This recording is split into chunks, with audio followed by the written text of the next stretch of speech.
Good morning, good morning, good morning. This is the BGBC, the Backlog Gaming Broadcast Company. I'm your host, Eddie Akiba. I'm going to be playing some more of Esoteric Ebb, the Disco Elysium-like RPG Dungeons & Dragons simulator. Came out earlier this year. I'm going to pick up here and get started in one moment. Let's see here. You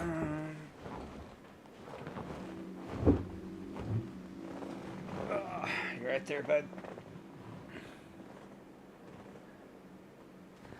Alright, we get my coffee. If you're not familiar, this is the stream I do every Saturday morning here on the BGBC. The Saturday morning adventure show.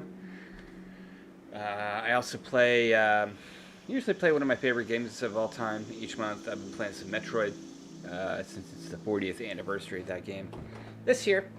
But wanted to play me some Esoteric Ebb because Disco Elysium is one of my favorite games of all time, and this game is very heavily inspired by that game in terms of gameplay structure and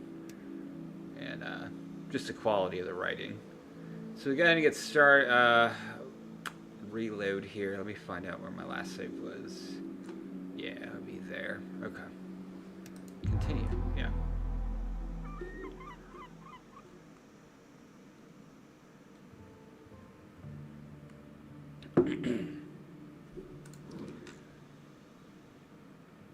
Alright, that's right.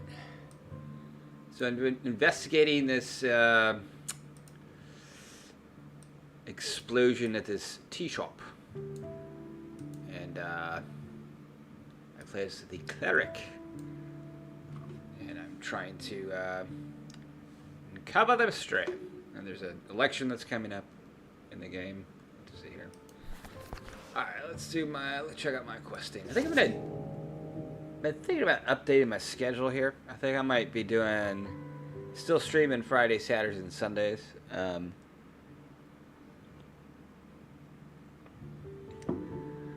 think I might want to stream like a little bit later on Fridays, because right now I do it like at 6:30 p.m. I was thinking about doing it like 8 p.m. And then Saturdays, I've been doing the adventure show at 11.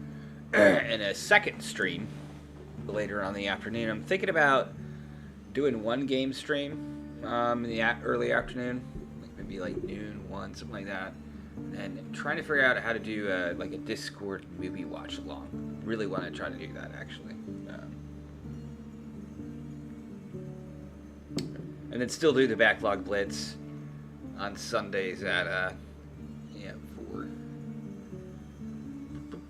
Alright, so let's check out what I need to do here.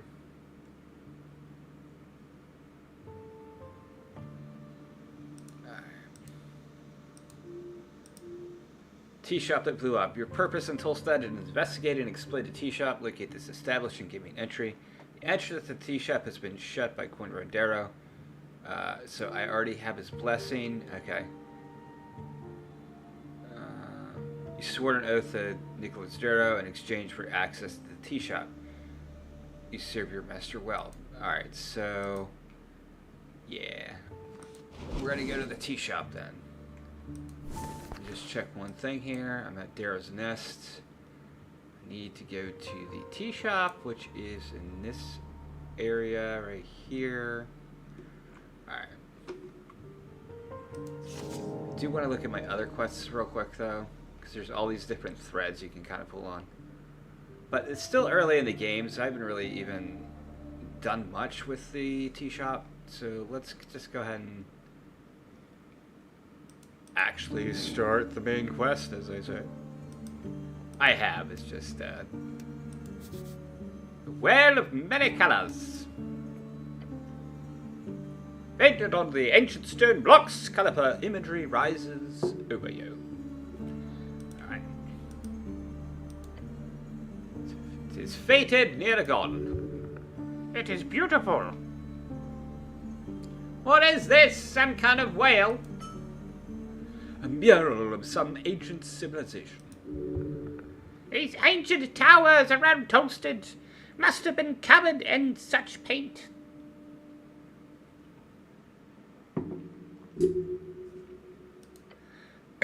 Long ago. It's ugly. I should say. It's beautiful. Truly. The fear on the wall stares at you. Leave it alone. Alright. How do I get out of here? Yeah.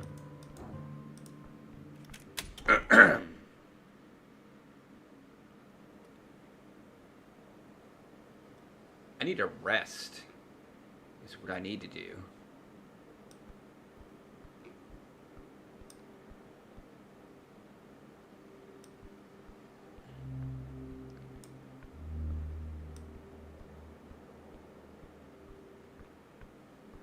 Oh shit.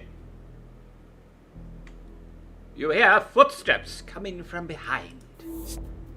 Oh! An ambush! This music rocks. Dexterity check. Roll initiative. 3! You fuck! Alright, Jesus. Alone! They were waiting for Snell to leave. Wait, what? Wait. A magical dagger aimed at your chest. Huh? It lands. -8 hit points. Crikey, piercing the chainmail. Steel onto flesh. This bastard is trying to kill you. This situation is screwed up. Can't talk your way out of this one. However, you could probably try to confuse him.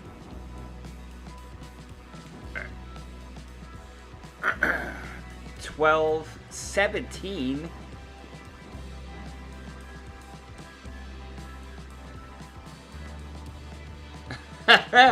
Try to understand attacker. Oh yeah, can I?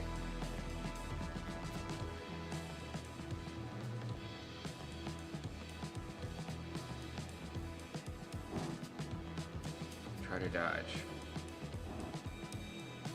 Can I cast Charm Person on this bastard? No, this is not a valid target. The mask is a mental barrier. What about Grease?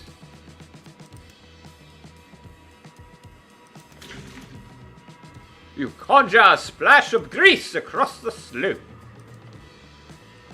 The masked one is shocked for a moment, the magical grease causing him to slip and slide.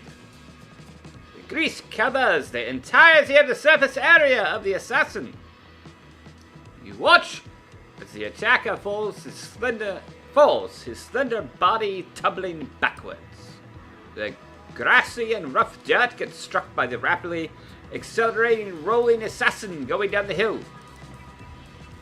Your eyes follow the descent as the attacker disappears like a spinning sack of apples into the roller mill hills. Follow. By the time you reach the ruins, the shadowy figure scrambles to reach the edge. You follow it real quick like, but the bastard jumps into the water. Holy shit! You lean out, glancing down into the river. You see nothing, only night and waves. The assassin is gone, along with any evidence of wrongdoing. Catch your breath. Horrific! Someone's really trying to kill you! The fact that there is, for sure, an assassin out for your life is pretty bad. Like it's going to be hard talking your way out the next time this guy tries to end you. You can't let him get the upper hand like this. You gotta be alert, like, faster. There is something strange about this. That was no killer. It felt like a mistake. All of it. You have to be stronger next time in order to capture this foolish spellcaster.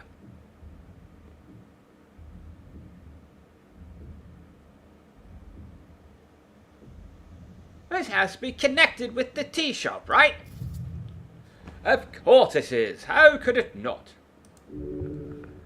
You'll have to find out more.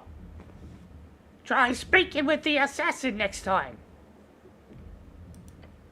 Find out why they are trying so hard to hurt you.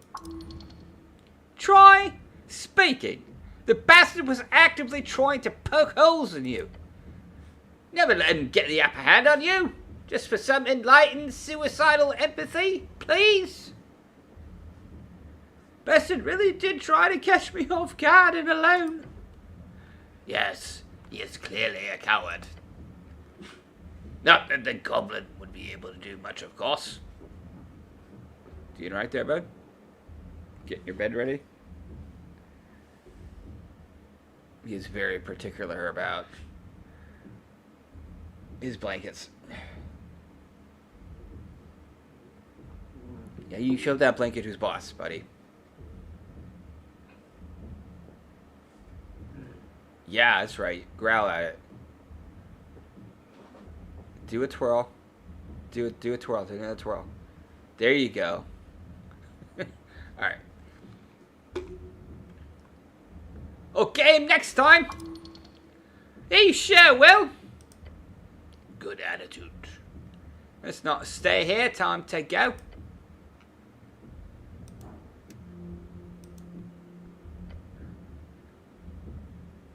Looking out over the ledge towards the roller mill's blades, you see them spinning as per usual. Except in one of them, there's something stuck. You see a rod. A fancy thing, decorated. How did it end up there? Crikey, an esoteric event.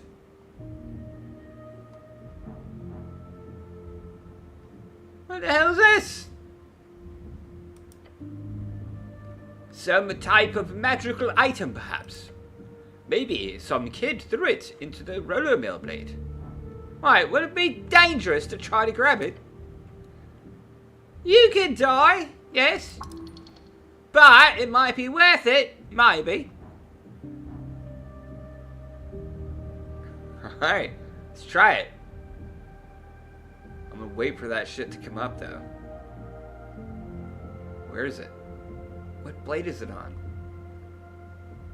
I could have sworn I saw it sticking out at one of the, Alright, we're gonna try this. Oh, there it is. Ready? Ah, 2! You reach out! Oh no! You missed the rod, but in the process of falling, you landed right onto the blade of the roller mill. Why does this always happen to me? Crikey, beyond the water, on the ridge of an ancient passage of Dorian stone, stands a young girl next to her, the mother.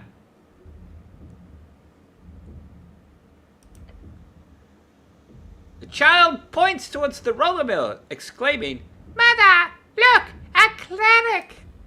He's riding the mill. The mother responds with a sigh. Yes, yes, she tells her daughter. Come, we have to get home for supper. Is there nothing else I can try? Dude, you're not going to get past a 15 strength. You're so screwed, my man. Let's do it. Wow! Roller mill spins and spins. Take a deep breath. Your arms clenching the side of the mill blade. Your opportunity slowly approaching. Jump! You leap through the air. Far, but not far enough.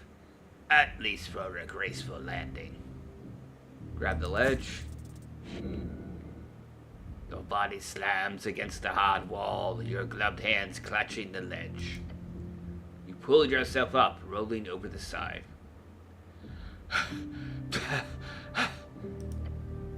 It hurts, but you live. As you stand up, you realize something falls to the ground. A rod! It lands with a thud on the stony walkway. The rod is a hard wooden frame with fancy iron set pieces on each end. Along the handle is a button, however it appears permanently pressed down on. Investigate it. A quick swipe of your hand reveals its magical nature. Crikey, the tangle.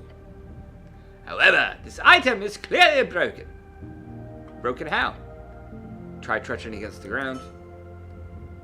As you do it, it gets stuck to the ground. Somehow. It's a broken, immovable rod. It's a movable rod. Yes, great name! Whatever object it touches last, the rod will be esoterically locked and aligned with. It cannot be moved once it touches an object until it comes in contact with a second object. What constitutes an object in this case? A thing. Like a thing that's separate from another thing. So, what can this be used for? Used on nothing. It's quite literally a useless stick. Really? Well, if used very carefully, it could be a bookend. Was it worth it? I mean, it's a cool stick. Let me look at my inventory.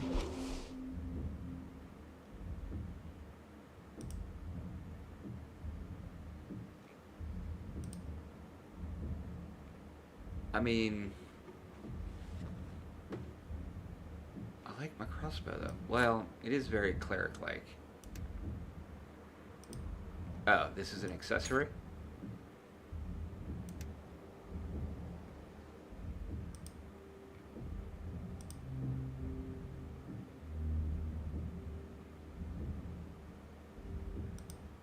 Alright, we're gonna carry it around.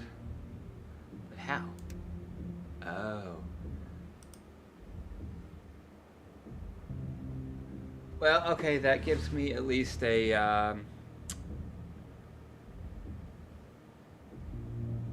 yeah. Alright, that boosts my, actually boosts my charisma. That's good. Alright, we'll do that. There. You look quite the dashing fellow, sir. I need a rest somewhere.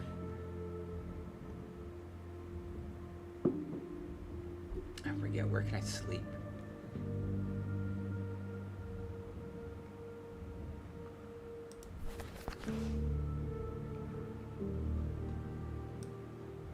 Earth, Theros, Drunk Sphinx.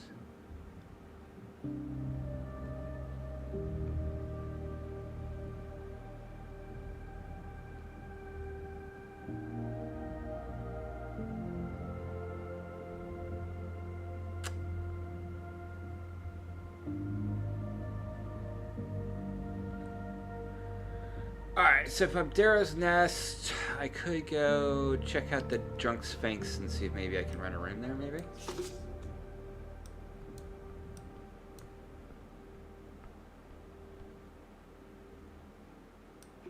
I mean, I should check out the tea shop. I am right here.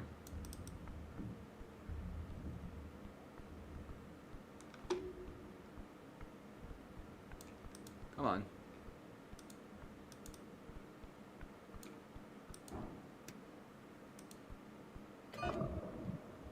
You approach the tea shop door once more.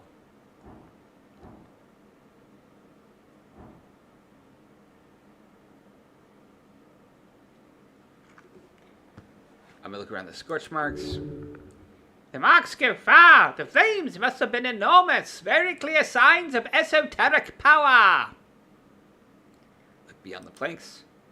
You catch glances of still shadows beyond. A counter. Fallen wooden beams. A larger interior space covered in soot and burnt furniture. This place is a mess. Crikey, a scorched mess. Clear your throat and speak the password. Cardellum poison. Saying the words immediately causes the nails to jump out of the planks. The blue aura of the arcane lock spell just fades away. They fall to the ground one after the other. You actually made it in. Well done. Love cardellum cake. Beyond lies the ruined tea shop. You can smell it already. It's like you're looking into a burnt-out fireplace. The ash and cinder is all that remains. Crikey, you get ready to step inside, your body begins shivering. Keep your guard up, get ready to run. Crikey, death, this is death. Stop muttering about death, it's making you really nervous. The tea shop awaits. I need a rest though, dude. Short rest.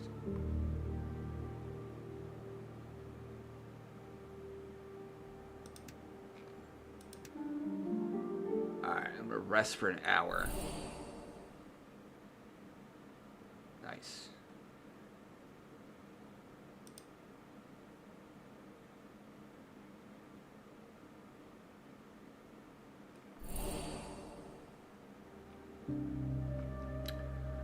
Alright, let me look at my inventory.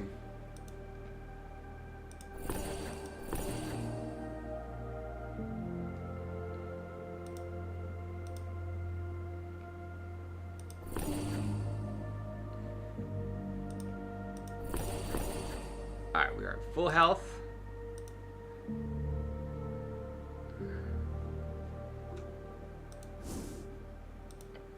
Let me go ahead and save.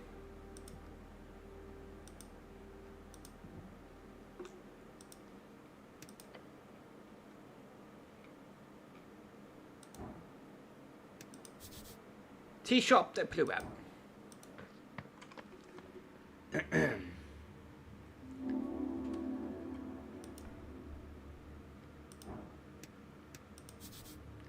Only the stone base remains.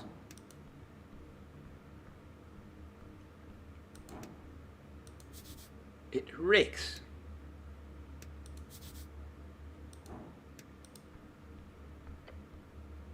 You step in behind the counter.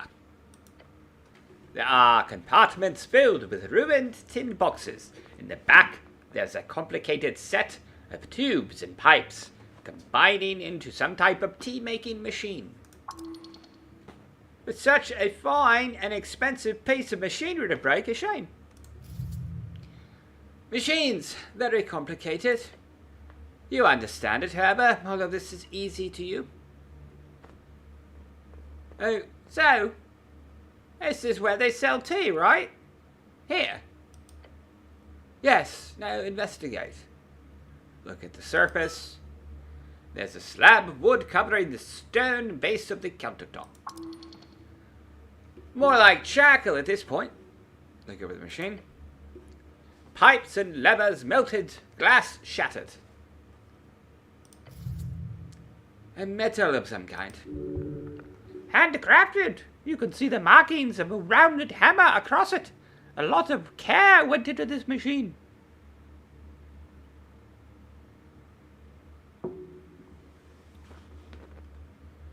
Check the copper chamber at the top. This is where you put the tea leaves. As you lean in, you don't see much beyond some burnt muck through the cracks. But you do smell something. It smells awful. Crikey, an intense scent. Why does it smell like that? It contains something foul. You do not know what. Crikey, you must get closer to know the scent. Her nose is scent. Lean in closer. Come on, don't! Inhale the horrible smell. Oh, that's gonna damage my hit points. You smell the disgusting burnt muck through the gaps of your helm. It smells like disgusting burnt muck. Crikey, bad. This is not good.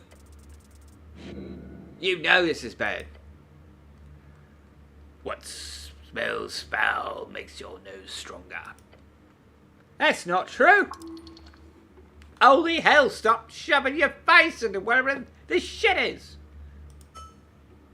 Your knees shake, but you stand. Take care of yourself better. Check the output valve. There's a metal valve at the end. It is shut. Open the valve. You try to turn the valve, but it bends at an odd angle. Why? It's not how a valve's supposed to feel. It's stuck. Force it. You put pressure on the valve as you turn the little lever. Suddenly you hear a snap. A tiny piece of copper comes flying towards you, hitting your helmet with a dink. You totally didn't do that. Oh, there's more. The valve burst open, releasing an oozing pile of tea ash and gods only know what else onto the floor. The scent is particularly awful. Crikey, avoid. I've already smelled this shit, son. I got this. Yeah.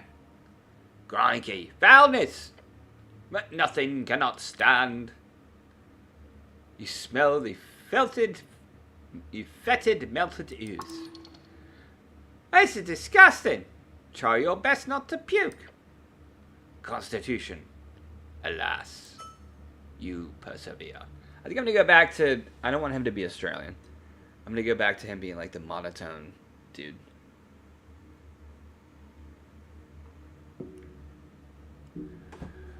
I could talk like an old man like this. Maybe, yeah.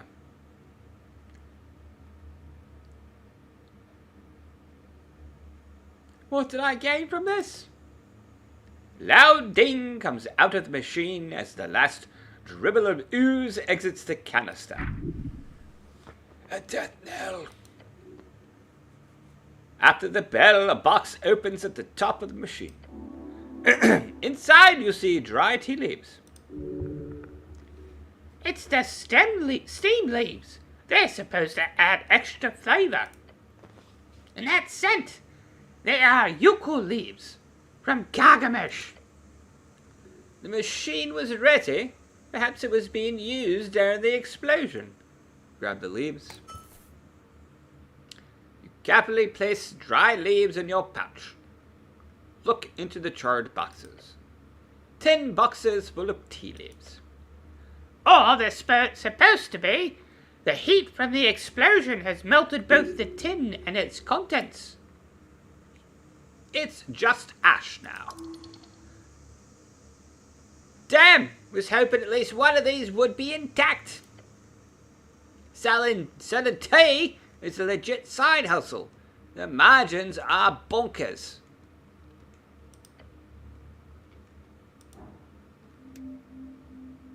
Alright.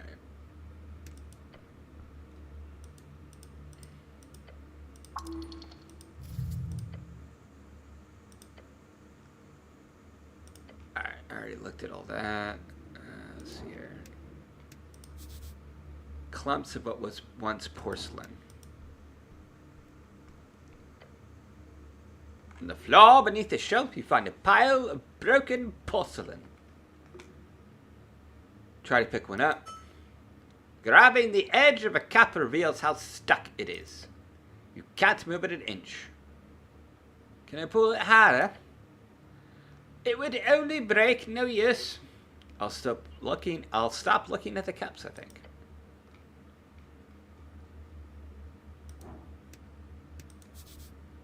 It's a miracle the chamber has not completely collapsed. Whatever content once filled this chamber has been pushed up against the cracked walls. The dwarven masonry is damaged in various locations, and every single thing in the chamber is burnt.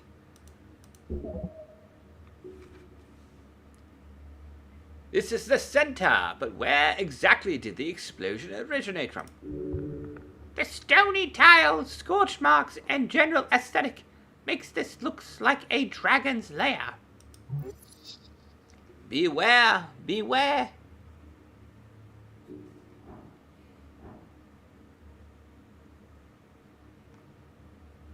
Check the debris. Just a quick search reveals nothing but charred rock and iron scraps. Pushed up into the corners of the room, a violent and sudden force of heat compressed it all. It was an instant. No. It was an instant. Then everything became nothing. Check the iron beams along the walls. Once they stood straight, holding the ancient tunnel upright. It's a miracle this place hasn't collapsed entirely. Should probably leave. Check the ceiling. Your heart beats quicker. You glance upwards, finding somewhat high the high ceiling in the chamber to be scorched but intact. Could this be caused by a spell? Spells can cause most things. Some kind of fire spell is very likely. Just look at all the burn box. Let's do it, intelligence. Come on. God, you suck. You are surprisingly confused. You spend 10 minutes simply looking around. There's clearly damage in the center of the chamber, and the force obviously pushed everything out towards the walls. But no matter where you look, there's no clear epicenter. You need more time on this. There is more, far more. The fire spreading widely, all directions. The center is many. Should leave the rubble alone. A flipped table looks at it. The only not the only not disintegrated thing in the central chamber is this stone slab. Tripped over my words. It's just very, very cooked. Table? It was once a stone table. Now it is as scorched as the rest of the tea shop. Baby, leave it alone. Your arms cannot carry that burden. Leave this for last if you're able. So whisper the strings in your ears. Alright, I'm not going to try to lift that. How is this place still standing?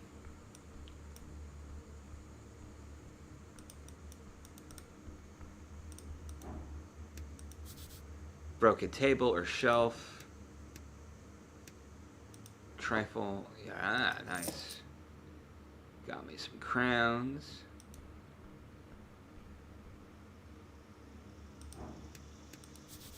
A frame without a painting. A frame for a painting. The actual picture was obviously burnt away in the blast. It is iron. It remains. I don't like paintings. Sad to see it ruined like this. Yes, it is a tragedy. All art is sacred. You have no way of knowing if it was even beautiful. It could have been some horrific abomination of a painting. There is beauty in all art. Drivel. But such anti-canonical thoughts is exactly why art has lost its meaning. It was most likely Justin L.R. who pays for actual art these days. Saka, that's who. Look closer at the frame. Iron melted to hell, but still somewhat intact. Right, anything else? The frame holds nothing else. No signs beyond that left by the flames. I don't like paintings. That's a strange thing to think. Paintings are great opportunities to show off your visual aesthetic. Leave it alone for now.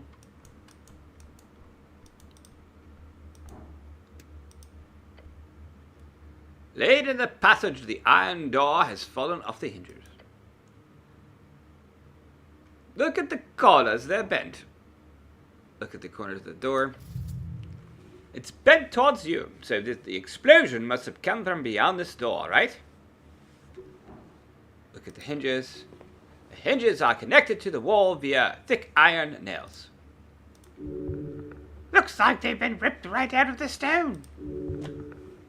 No, wait, no, the iron's been bent as well. Interesting. This was a combination of force and heat. An esoteric effect, just a spell.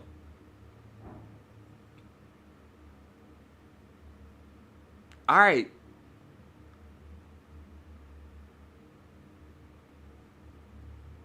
Let's try it. Nope. A spell, perhaps, of a very angry man. The answer escapes you. Alright, I think I can rest and retry the rolls, though.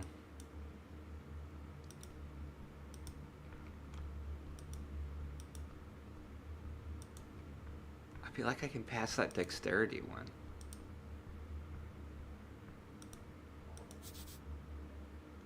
Laughter and debate once filled these seats. Used to be seating for customers. Along the wall you find a row of booths. Where shall I look first? The left booth doesn't seem interesting. Check this central booth. I'll just continue looking at this central booth, I guess. You focus on this particular booth, or what used to be one. The textiles once draped over the seating have been turned to ash and charred along with the expensive wood. Along with the water damage, the elemental forces here are intense. Stone tables remain standing for now, scorched like the dwarven architecture. The row of booths are still there, still burnt to a crisp.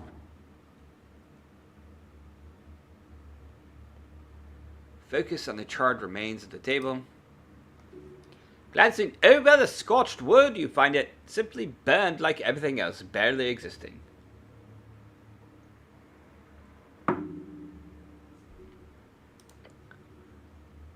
But it is wood, intact wood, relatively speaking.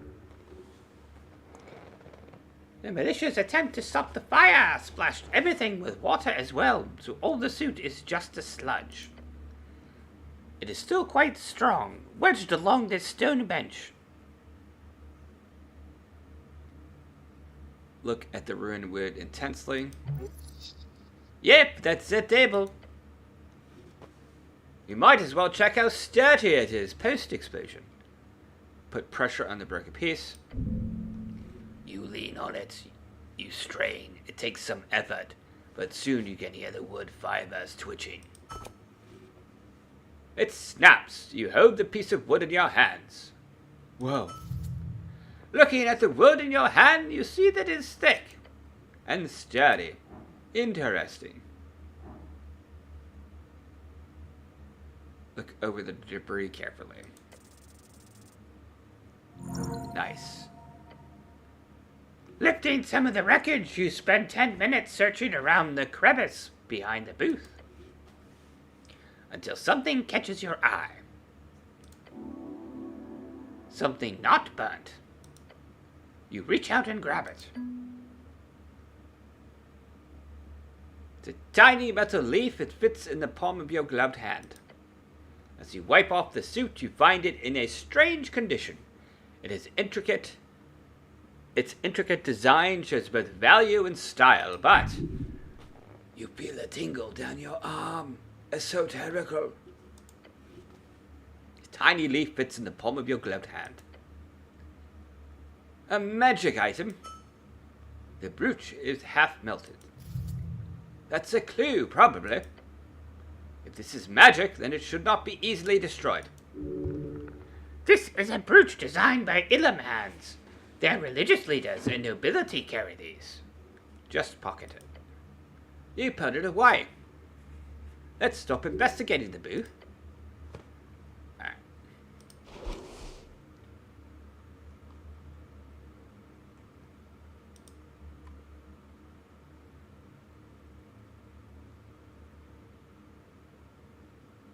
Alright, what am I...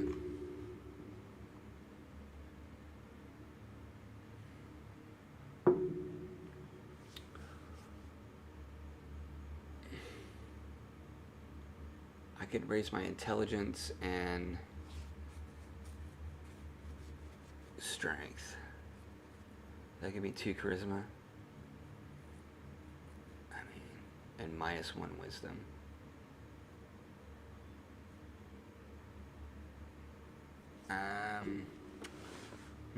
What we got here? -1 wisdom? No.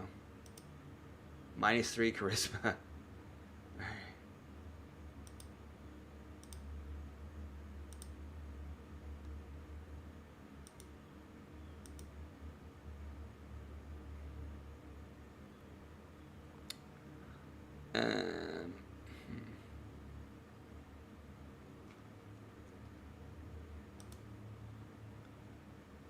Sure.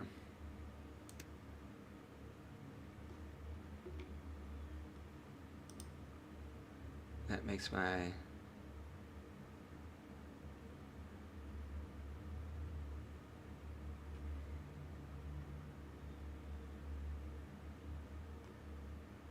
No. Although, can I examine it? Shit. Yeah, okay. Yeah, I don't care about that. Alright, let's see here.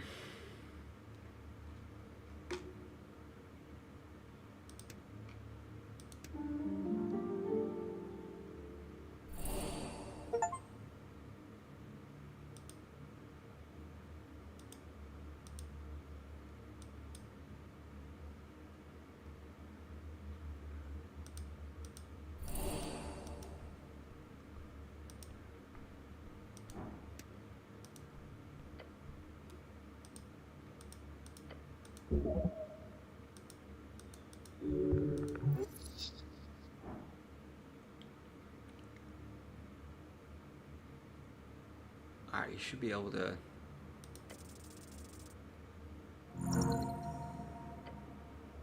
You look around and find the damage confusing. While centered in the chamber, the damage appears uneven, as if the force of the explosion was struggling with itself. With that thought, you receive a vision. Replaying the event in your mind, an explosion in the chamber.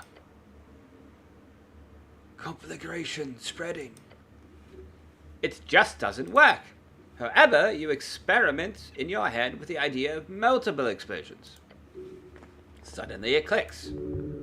The floor, it has several marks. You start counting. 1, 2, 3. It is not enough. Looking around the chamber, you see several points from which the fire clearly spread. The explosion is... no. Explosions... multiple... You keep counting. 4, 5, 6. Even that is not enough. Fires, the immense force. 7, 8. You point at the last spot on the floor you can see, near the west wall where you're standing. 9. 9 of them. You tried recalling the textbook take on fireball spells, unless there were 9 individual spellcasters, all within range, mind you, then there's only one possible explanation. A necklace of fireballs. 9 explosions, 1 for each bead on a fully stocked necklace. Exactly. You remember it clearly due to its historical significance. The assassination of Priestess Alona, arguably the inciting spark for the Great Coast War. Now, over a century later, you're standing here among the rubble of the very same device. But why use such a tool of destruction here in a tea shop on Tolston? Not to mention, a fully potent necklace is exceedingly rare to find these days. The ones mass-produced during the Coast War lost most of the power after the fall of their creators. Why would someone spend a 9-beaded necklace of fireballs on a damn tea shop? Consider what you've learned. Alright.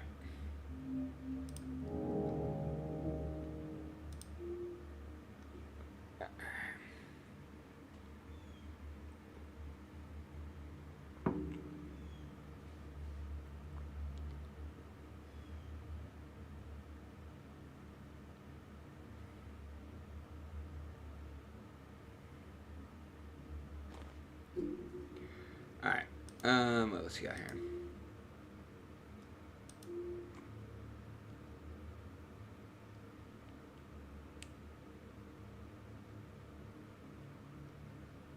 Alright, completed that.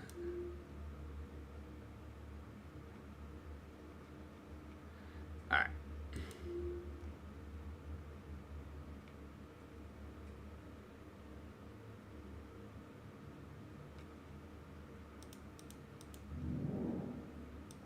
I can't do anything here.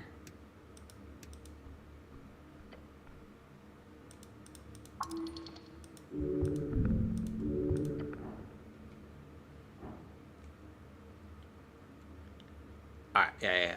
Here we go. Come on. Oh no!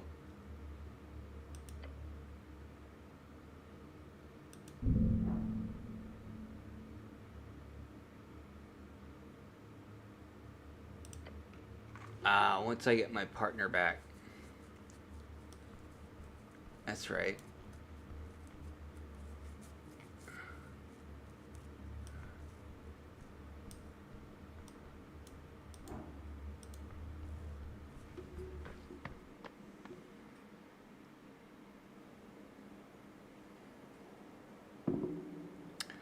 Where the fuck do I meet back up with,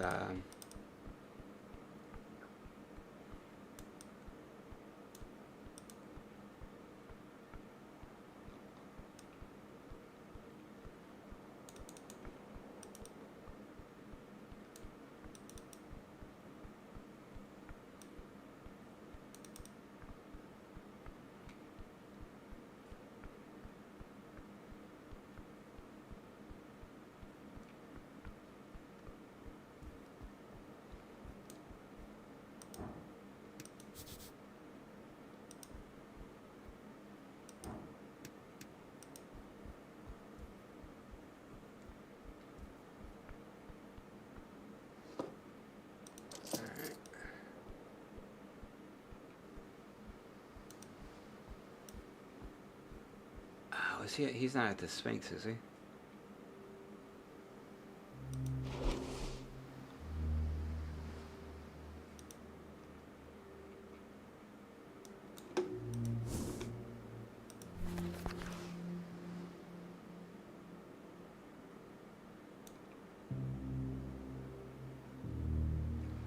Alright.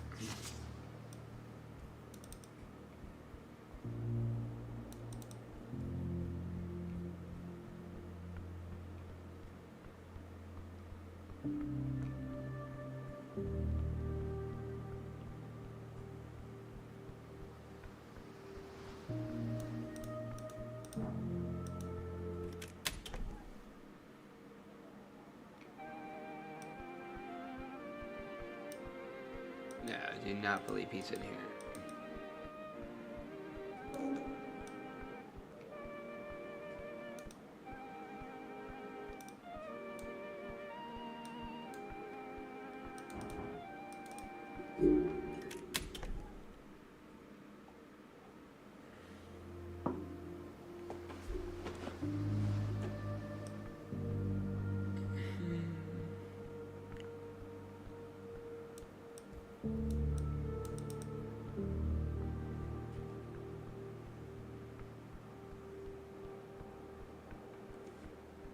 That's the boy. Hey, you sleeping?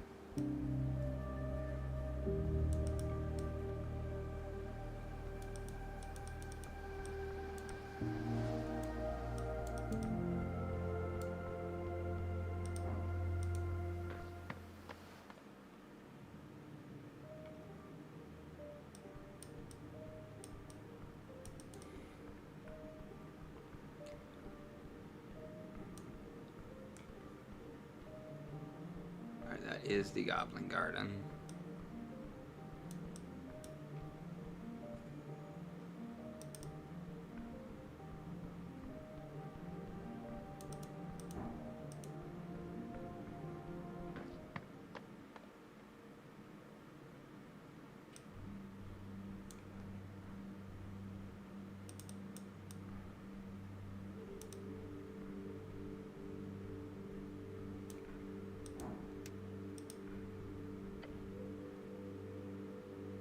Pillar of Jaw towers before you. He's speaking to you. Touch the pillar. Place your hand upon the smooth surface. The whisper gets louder. It says something to you, something weird. No, wait. It's a conversation, one you don't take part in. Guess you can try to join in. Let's do it. Yes.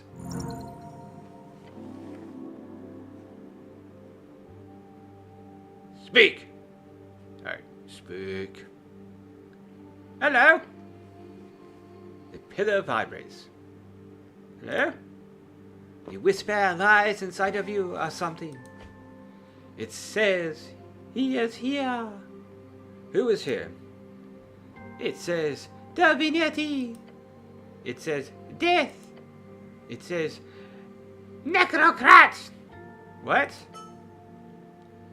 The voice ends. Your hand is repelled from the surface. Ouch! Weird. You understand plainly. There is more to this pillar you need to investigate. In time and further below.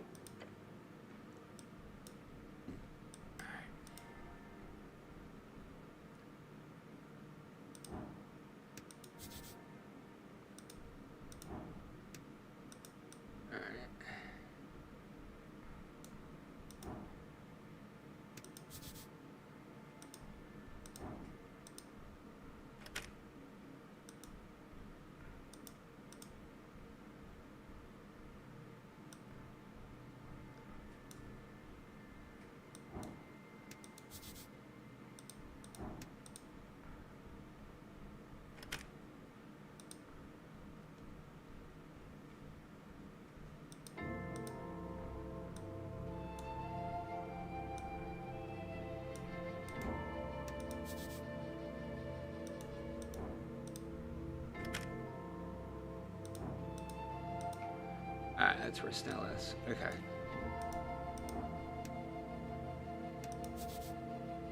What the hell's? Beaming light emanates from a hole in the wall. One of the apartment doors has turned into something not so normal.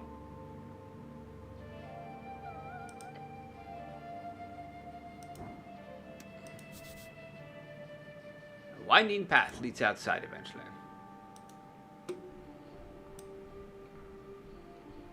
Alright, yeah, let's touch it.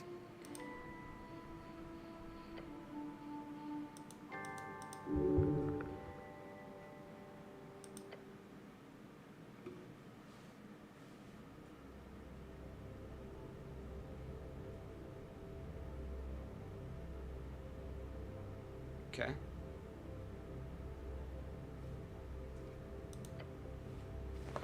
A sting of radiant energy fills your senses.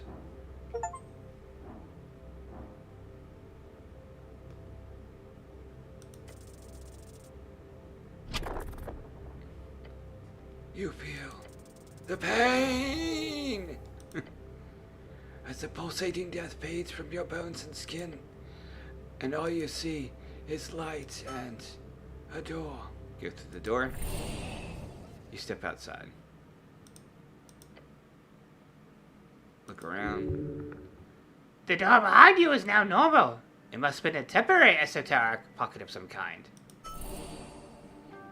Interesting. Oh well.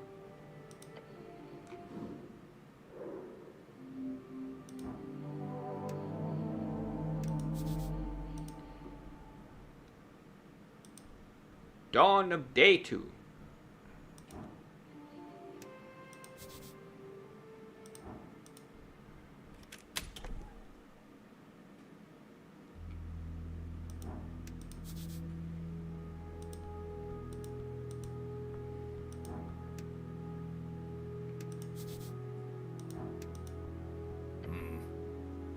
Morning, cleric.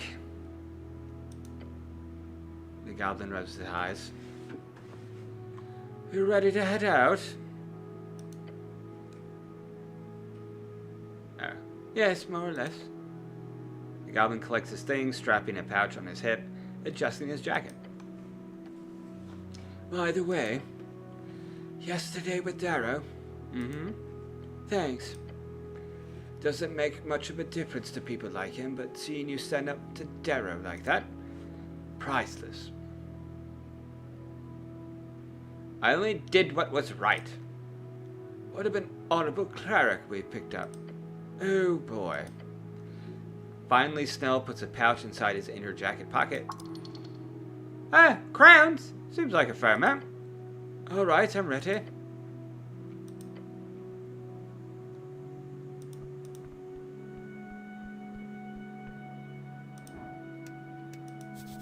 Snell's work. You stand before a wooden board covered in sketches of various people, each of them connected via long red threads. Look closer at the sketches. You see several faces you recognize and some you don't. A birdman with a black and white pattern along with the note tea shop owner. A bulky merman with the text rival, no, unambitious. Stout-looking dwarf in uniform with a hammer symbol in the corner, patron. Stylish orc with a freestrider hat symbol in the corner, completely unaffiliated, suspicious. Pale man holding a skull, no motive. A human with a fancy beard and fish symbol in the corner, suppressing info, beware. And finally, you look over the central piece, a beautiful rendition of Lady Sageleaf herself. The sketch is wonderful. A depiction of love. Her note reads, enemies, spies, city conspiracy. What's this smell? He looks over to you from across the apartment.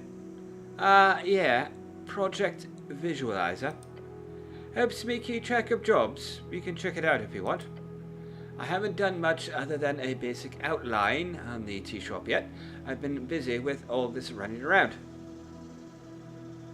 Looks like a ton of work. It's not really.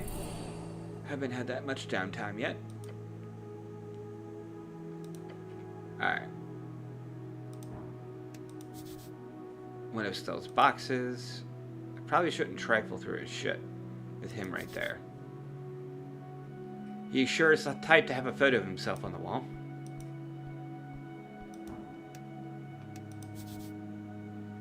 A mass-produced glowstone lantern. It appears to be non-functional. What's wrong with it? It is broken, obviously. Hey, Snell, you need help fixing this thing? That's okay, cleric. The goblin does not know what's best for him. Alright, let's do it. Fuck. You look over the lantern, checking the insides. Beyond the thin cheap glass lies a green glowstone, a shard shape. Touch it. As you do, it burns your hand. Ouch! Eric? That thing has been acting up for weeks. Let it be. I'm gonna throw it out soon.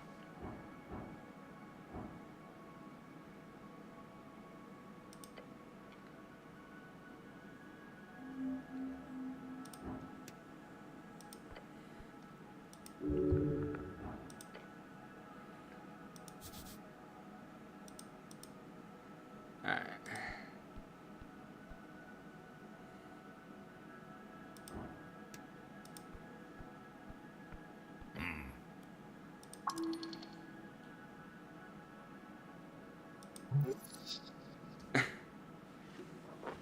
Welcome to my pad. Go ahead, root around as much as you want. Don't mind if I do. Sarcasm. Really? No, don't touch anything. I'm not sure how this is in any way useful for the job. But let me know when you're done looking around. Looking, nothing else. You live here alone? Yep. Then it get lonely. I don't spend much time here. It's a cool place. Thanks. How long have you lived here? I don't know, 3 years, 4? God says it's been that long. What does it cost? 100 a month. Real cheap. But I got a special deal because of the HWBT gig. That's real good for such a fancy apartment. The old lady takes care of her own, eh? You like living here? It's central, right next to the garden. That's all I really care about, although the ventilation system is pretty sweet during those colder months. That's good information, thank you. He mouths and gives you a side glance. What about you? Where do you live, cleric? Avoid! Avoid! I live with my mom! No.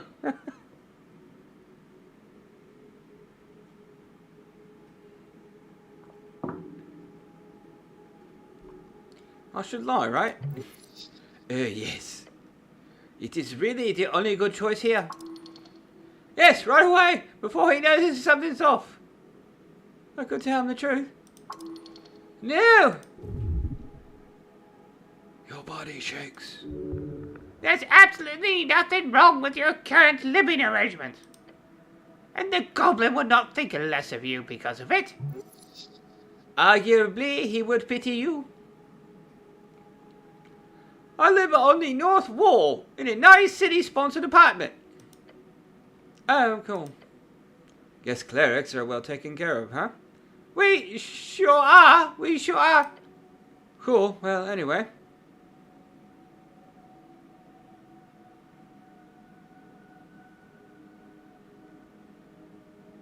It's a nice apartment. Yeah, I'm not here a lot. I'd argue it's much better than usual. One time I was on a date. Brought her back here. Terrible idea. The date was already going poorly. Imagine her expression when she steps inside here, and there's a pile of reports all over the floor. A blocked drain in the kitchen sink, and 15 confiscated bowls of pixie dust piled in the corner. Let me tell you, took her 10 seconds to come up with an excuse. He recounts the tale with excellent timing. This is one of his favorites. He tells this one to everyone. As his laughter fades, he looks around the place and tells you, anyway, looks better than these days. Figured if I'm such a neat goblin, like everyone says, I might as well keep my apartment clean, too.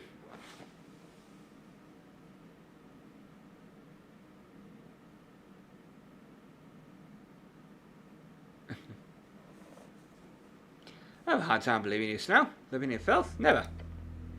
I guess people change.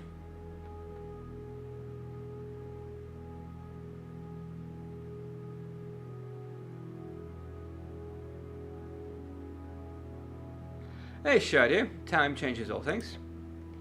No need to get all deep with it. What about you? The question cuts tiny little holes inside your skull. Clerics are popular, right? Avoid! Abort! Alert! Oh no. Tactfully change the subject. Hell yeah. He's expecting an answer, so you're going to have to give him one. Not a lie, though. You can't handle that right now. Too much pressure, clearly. Too much. Yes, listen to your gut. What do I say? Just keep it simple. Dismiss the question in a nice way. Like this. Huh? Nothing lately. I'm busy with work. Be cool. Now, change the subject now. You seem to like the type to be busy with work too. Oh yes. For the last few years, I've just been focused on the halfways and whatever the old lady needs from me. Don't mean to sound ungrateful, though. I do love it. It's real rewarding.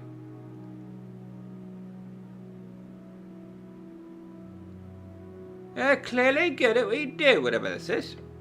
He laughs. I ask myself that same question sometimes. I tell you to take a look at it from a goblin perspective, but let me put it like this. Lady Sage Leaf gave me options in a world of railroad tracks. I get to help my people and get real fucking good at it. So for now, I'm going to keep doing it. But at least you're going to get a good salary, right? It's alright. I do alright. Anyhow, anything else you want to chat about, or can we get going? How much does it rent? Not so bad, thanks to the old lady. She looks after her own. Not every goblin is so lucky. What do you mean? You know there are 3 tribes in the city, right? Halfways get by real well thanks to Lady Sageleaf, but it didn't used to be that way, and most goblins have a real hard time getting by here. Most guilds won't exactly hire a goblin just like that. What? That's illegal! I know, doesn't stop them. We are not human, so by default, on average, we are not trusted. Back in the day, there were apparently a bunch of programs meant to push us into the workforce. Anti-discrimination laws, goblin public work projects, but the support for those ran out way before I was born. So most kids just fall into crime.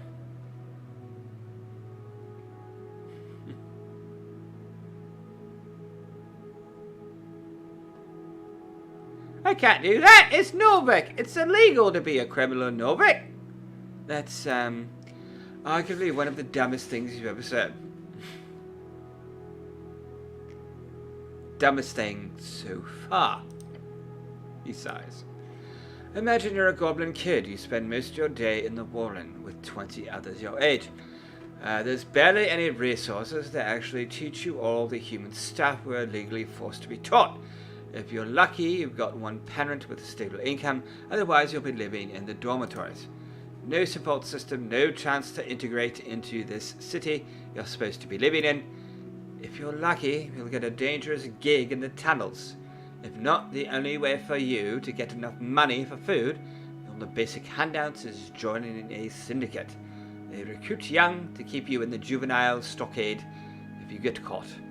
Starting as an errand boy, ending up as whatever they need for their enterprises. Then you bring home a heavy pouch of crowns for your mum and pops. What are they going to do? Turn their little kid in? Or accept the only major income the household's gotten in months? Maybe they'll even encourage you, push you to get real friendly with the local runner.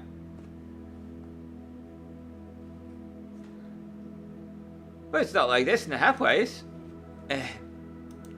It's complicated, but a halfway bridge tribe is classified as a syndicate. We run things in a similar sense to the Ishki and the NMBT, except we do not do things strictly by the book. We don't run drugs, for one. We keep Waterlane free of smuggling. But most importantly, we keep the youth out of it, and we keep the other tribes at an arm's length. Lady Sageleaf is a real draconian in that regard. Everyone, and I mean everyone, in your tribe gets a job and a good salary. We've tried pushing this method, our support system, onto other tribes, but it's hard, not always popular. We're the small, annoying, cultish tribe of Toasted, after all.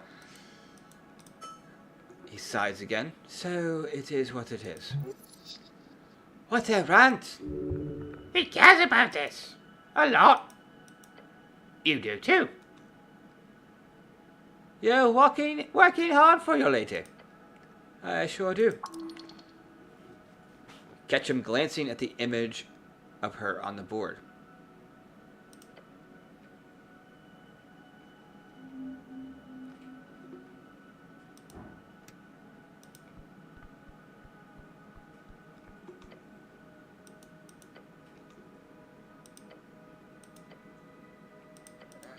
Is that...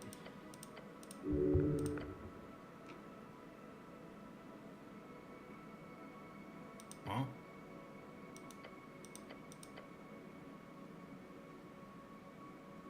Hey, good at this now. Thanks. It's what I do. Once we're finished, I'll make sure to compile it into a proper report for the old lady. Alright.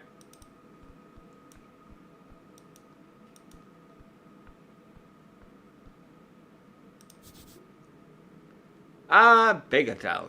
The goblin has some good taste then. No, god damn it.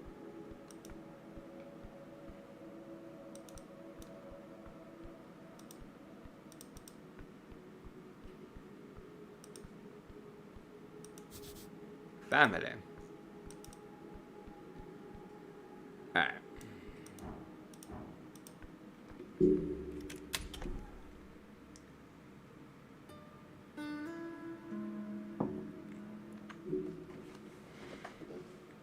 Let's see here. Let's get back to the tea shop. I'm gonna rest him. Oh no, I'm out of hit dice? What does that mean? Fuck. Alright.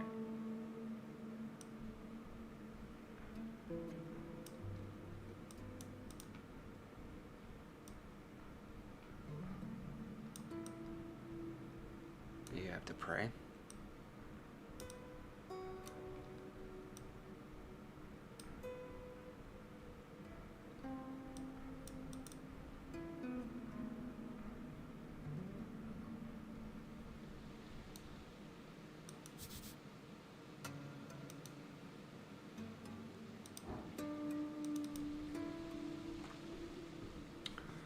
All right.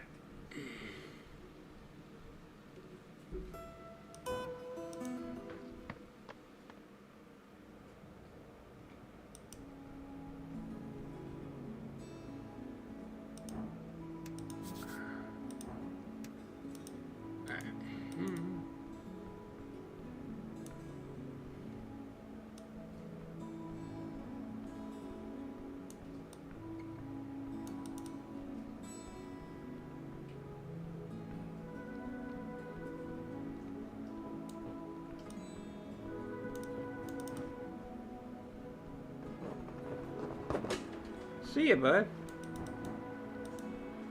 Oh.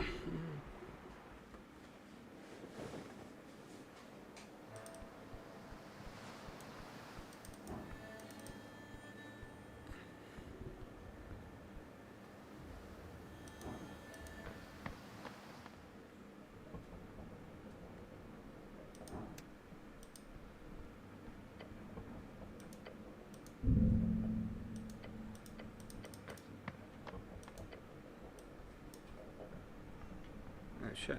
Alright.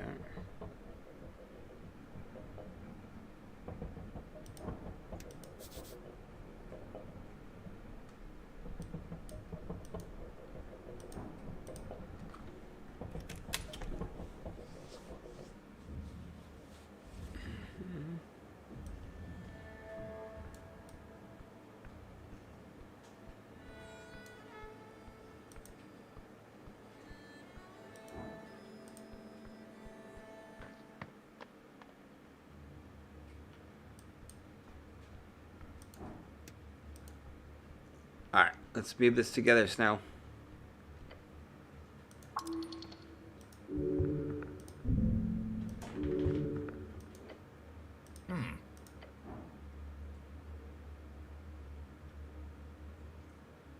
Yes.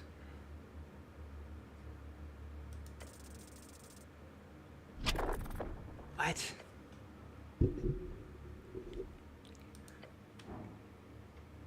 Even with Snell, this is really heavy. And do not bother, it's just a table. Man, there's shit in there, though. I know it.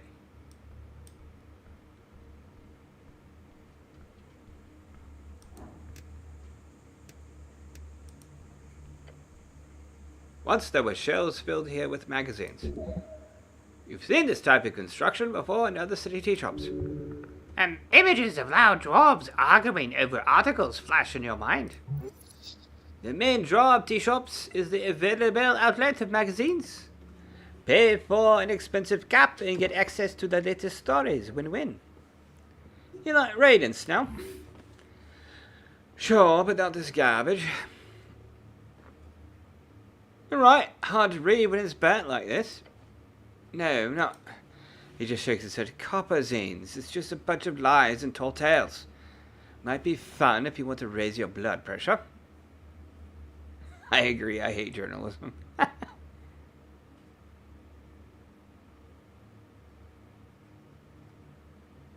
You don't know what you're talking about.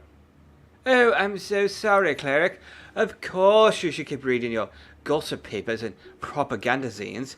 He gives you a kind smile. Your opinions are as valid as any others. Somehow you feel like an idiot for defending this shit. Hey, lies can be very entertaining. You don't have to believe them.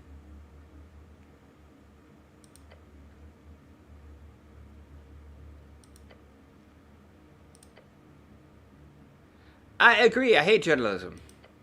That's not... I mean, there's good newspapers, it's just...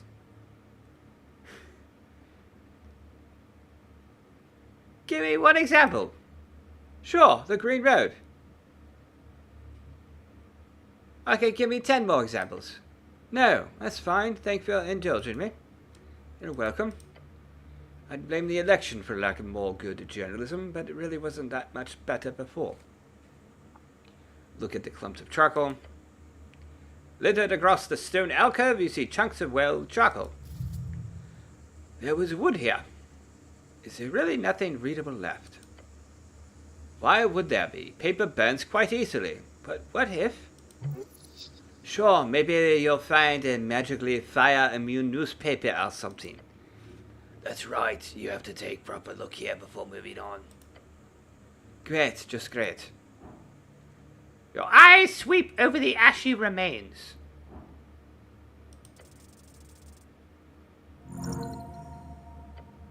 Among the mess, you notice something solid. The t-shirt. Moving away a small pile of burnt magazines, you discover a paper, completely unharmed by the flames. It's a bit dirty, but a quick shake reveals the title. The Undercommon. For fuck's sake, the paper is cursed, I tell you. Spent a fortnight fishing these bad boys out of the sewers last year. What kind of asshole thought a magically indestructible newspaper was a good idea? There's a faint tealish outline on the paper. Not quite glowing in the dark, but almost.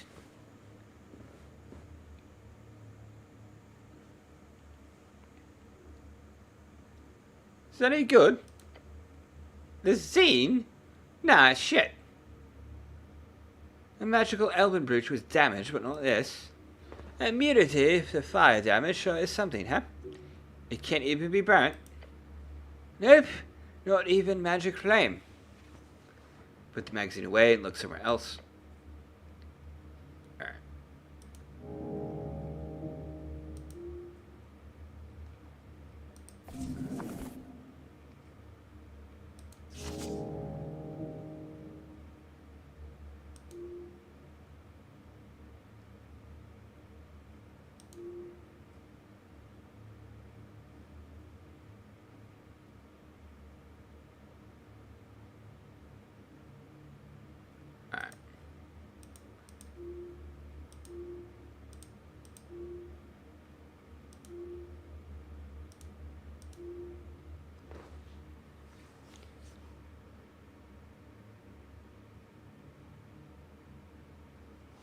Undercommon, okay.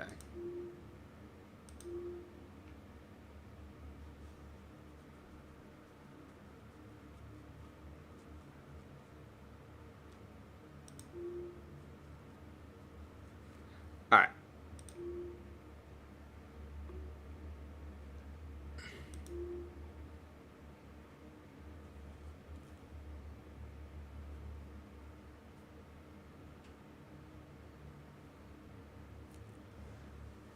Alright.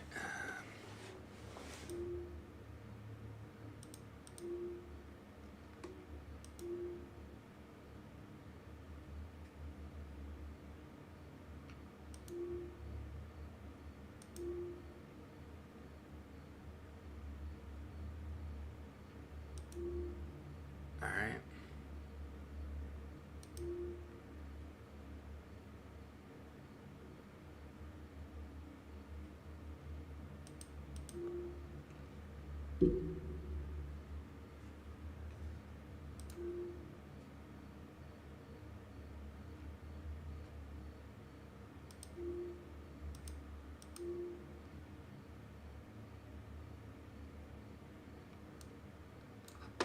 might go...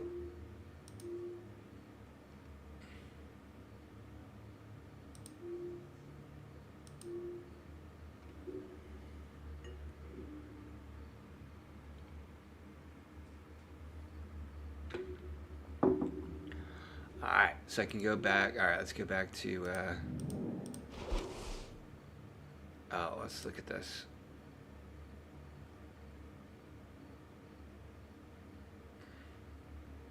Yeah.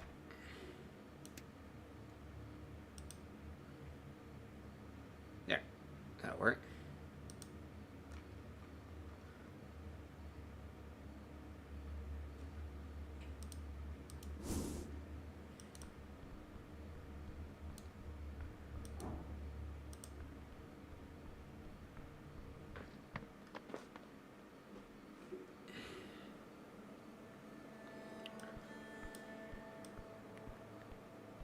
I need to get over to water lane.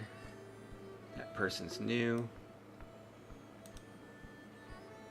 Well, let's talk to them.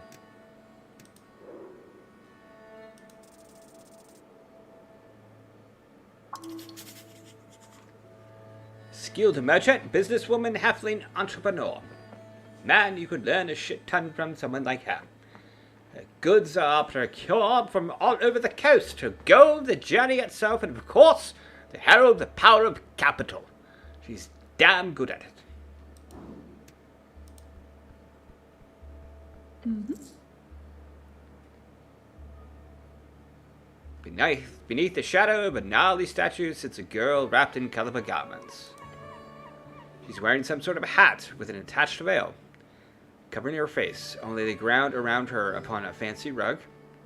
On the ground around her upon a fancy rug, you see an assortment of strange trinkets. Some of them have been quite potent esoteric auras. She tries to say something, but it clearly is unable to due to her heavy layers of insulation. Funny you should ask, I'm actually voting for that. She lifts up a small arm from underneath the layers, ripping the hat mask from her face. I said, God, it's so cold in here. You see? Her skin is a faint blue tint. That, along with her small figure, makes it obvious to you. She's a halfling.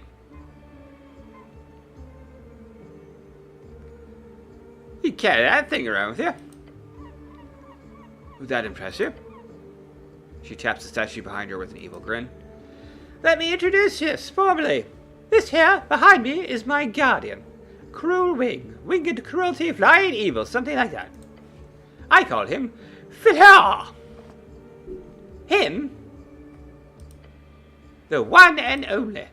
As for me, I am Oyigwi. Oyigwi. I am Oyigwi, the traveling wind.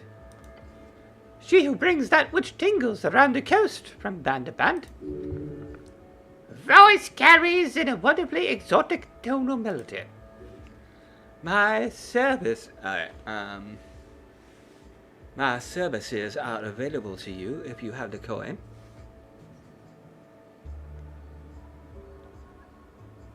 If you're selling something useful, then. Always, warrior, always. Though I'm still getting used to this, what do you call it here? Crown, yes? Give me your crown and you shall have great treasures. No dungeoneering required. She speaks strangely, somewhat. It's like she knows the language perfectly, but the way she talks is off.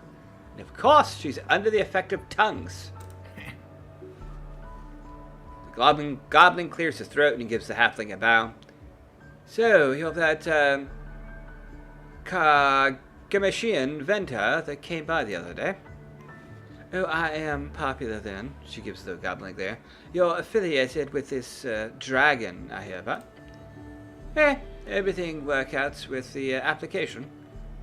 It did. Send my regards to your queen. She's not, Sure, I'll do that. What do you say, warrior? Make my time worth it here in the cold?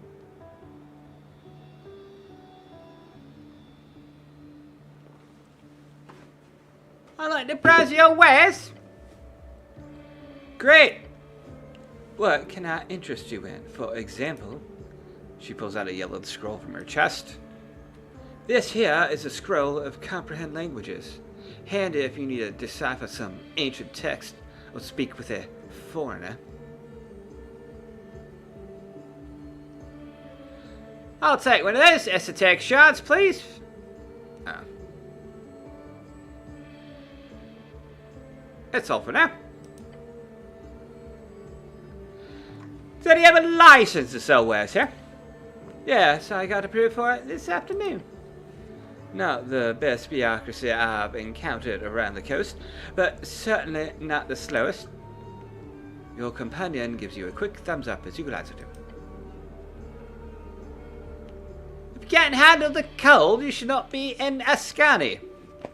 She gives you a mocking laugh. Oh dear, I hail from the Saki Illumitin. What you call the wind-cracked mountains. I'm known cold. I am birthed from it. But I'd say you are insane to not prefer the more temperate bands. Some parts of reeds are positively acceptable at all times of year.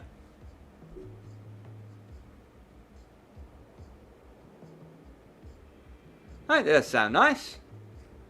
Right. If you're ever out and about, I can recommend the beaches in western Volgene. Just don't travel too far east. The heat of Haji is too apparent. That's a powerful spell you're using to speak my language. It is. But don't worry, I'm not a great wizard. It is a skin picture. Oh, right. What do you call it here? You have a specific term for it? Some words do not appear to translate properly. She taps her lips and looks at you.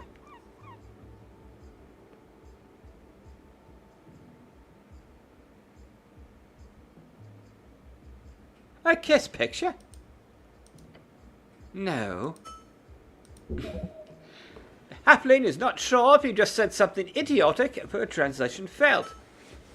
I paid a lot for it in Haji. Fun fact, the inking was actually performed by a mummified frog woman.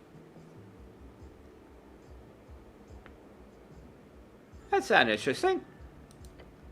Sure does. Took 2 weeks before anything I ate didn't taste like corpse dust. But it was worth it. What do you know about the tea shop? It's not in great condition. True. Anyway, I do not know how much as to why it became this way. I arrived in the afternoon on the day it happened, you see.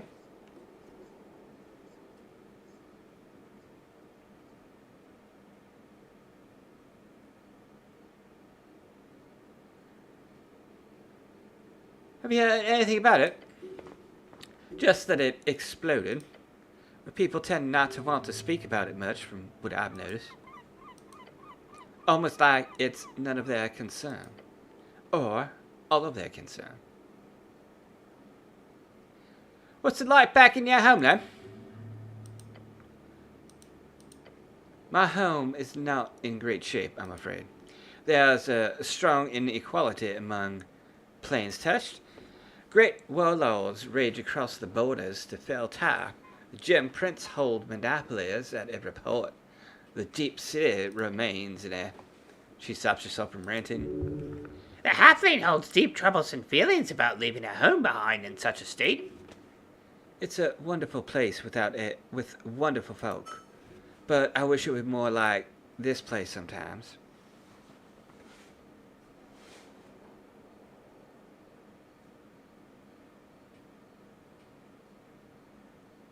Askin's full of conflict as well. It's a wild band, after all.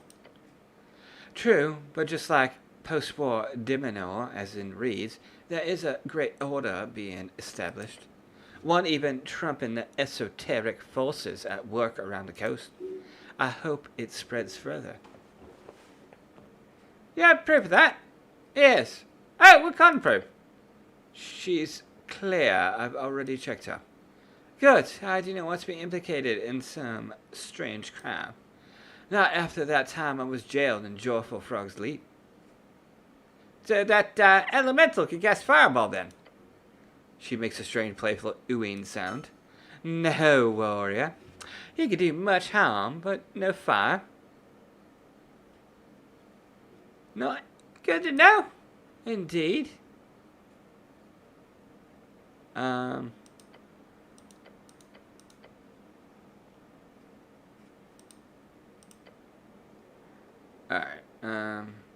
Who are you voting for in the election?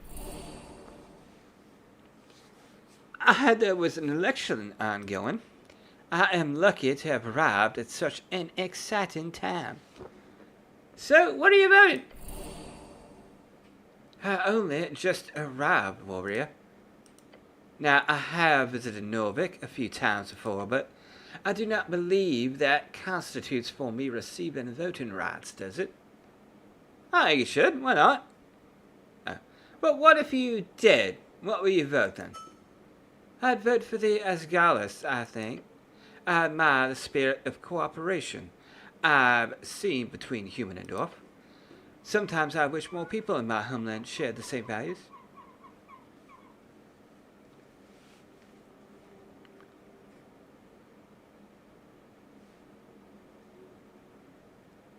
We'll be sure to spread Asgalism far and wide once we win this election. She gives you a kind smile. I like the sound of that, warrior. I really like that helmet up there. What's it hanging on your statue, friend? Oh, that's just a warning. Last adventurer who tried to steal from me left it behind. You can buy it if you want, if you dare. Why do you call me warrior? That is what you are, is it not? Might be a bad translation. Do you prefer Dreamweaver or perhaps Holy Boy?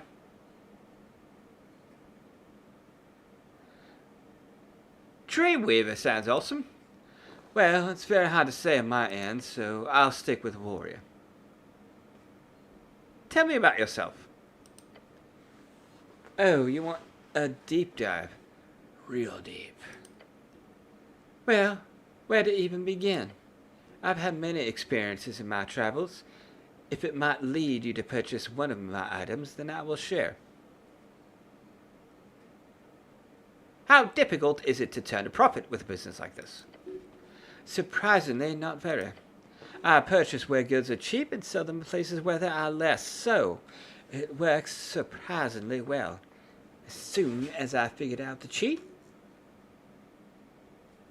Cheat? My little secret is, listening.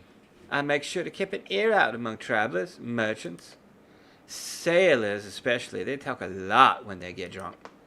I met an Ascani native once in a port in Volgini. I think it was Liston.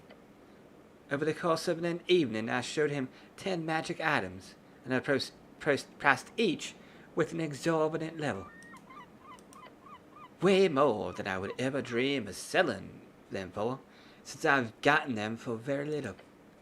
He reacted like I was insane to each of them, except for when I showed him a minor alchemy jug that could only produce cow's milk. And all of a sudden, he thought it was a great deal. I made a fortune in my last few trips to Norvik through a dozen of those jugs alone. The goblin can barely contain his laughter. I love that story. You come to Norvik often? In the last year, a few times. It's been a very profitable route for me. But I will be going further soon, since, well, I've yet to get my circumnavigation blessing. Explain. Oh, you haven't heard of it? It's a blessing folk receive if they go around the coast. Some type of powerful spell or blessing left over from an earlier era. It doesn't really mean much, but people who do it are able to cast a cantrip naturally and at will afterwards. She holds out her hand and creates a sparkling blue mist to appear above it. I already know prestidigitation, of course. Prestidigation, of course. It was entirely for the fun of it. A personal achievement, if you will. Oh, you haven't heard of it? Alright. So you will see when I get around to it. but I've heard how difficult it can be to pass YM these days, so I've been looking forward to the challenge. How do you travel? By ship almost exclusively. Sometimes I serve as a boat mage, joining vessels with much broader shipments than my little trinkets. But I've traveled a lot with the unaligned sailors as well. It's usually a bit more fun that way, albeit more dangerous also. One time I joined the crew of Mal pirates. I swear I was this close to being a dinner sacrifice to the Nalthashini in charge. But when I used a powerful wind transmutation to save the ship from sinking in a rough storm, all of a sudden I was the guest of honor. What did it do again though? Demons make for the worst pirates, all chaos, and it's no fun. What's your view on Clanland's trouble? My view? She looks around her shoulder. Off the record. Off the record? In that case, I'm entirely sympathetic. The Fort Nip Commonwealth has been broken in half. Thousands subjugated to a hostile foreign invaded nation. My people fought for their independence for decades. What I say here is a repeat of Kargameshian history, played out right now upon the Golden Line. We stand by our Ascani cousins.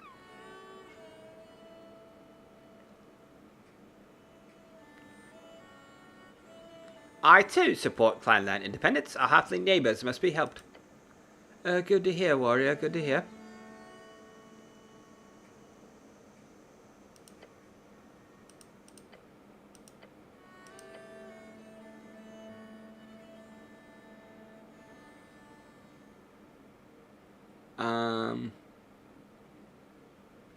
I need 300 crowns. Okay.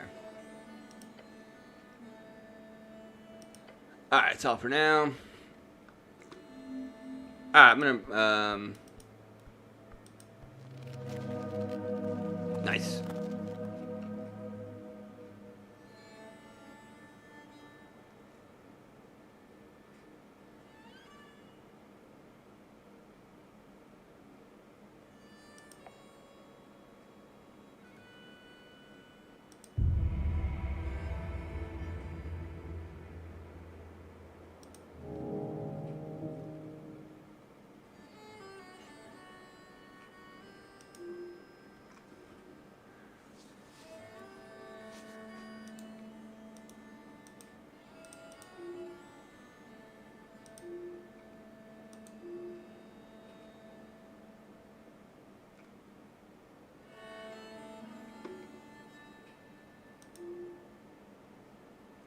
The geopolitical conflict going on in the Clanlands, the homeland of Ascani native halflings, has been cut in half by the so-called Golden Line. Alright. Alright,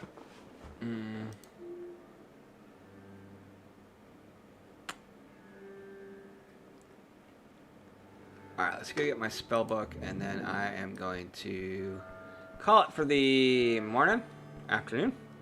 It's afternoon now.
Nope.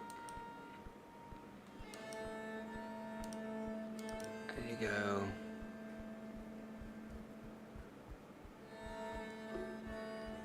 Fuck, how do I get back to...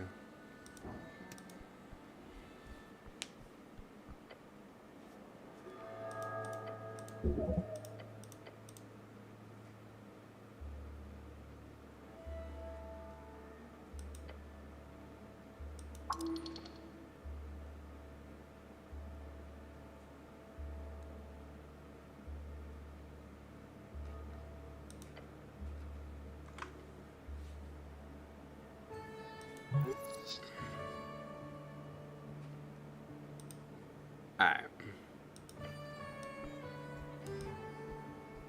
How do you get back to Pillar Crossing?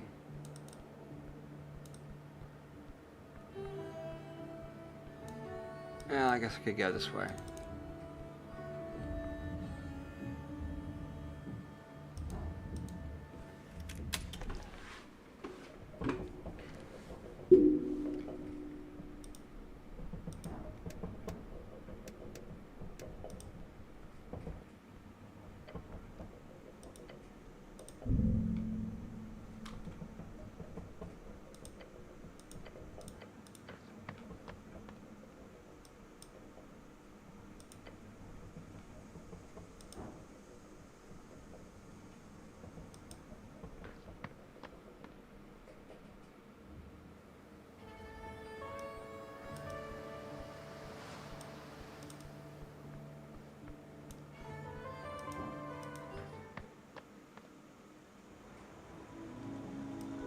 Alright, there we go.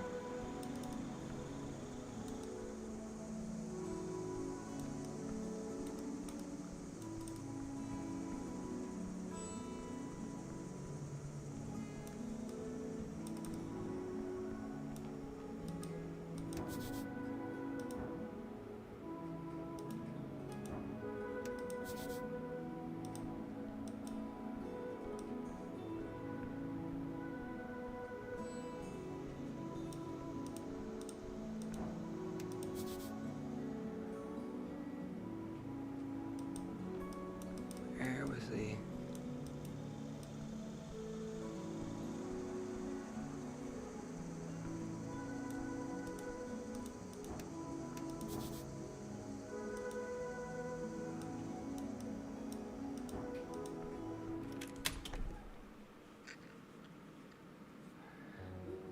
Alright, that's her been.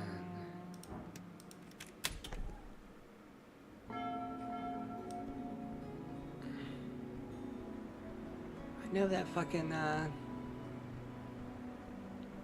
silly boy, what are you doing?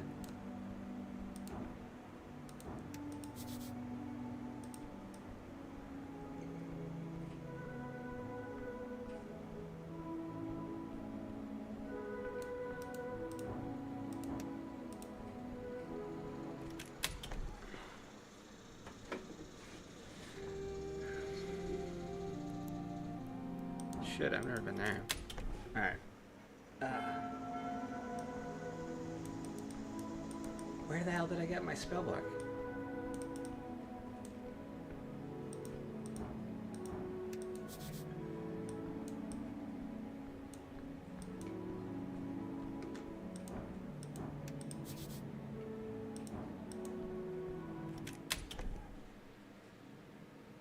Alright, yeah. Alright, I'm gonna call it for the afternoon. I'm feeling tired. I'll be back on later. I'll see you. Have a good one.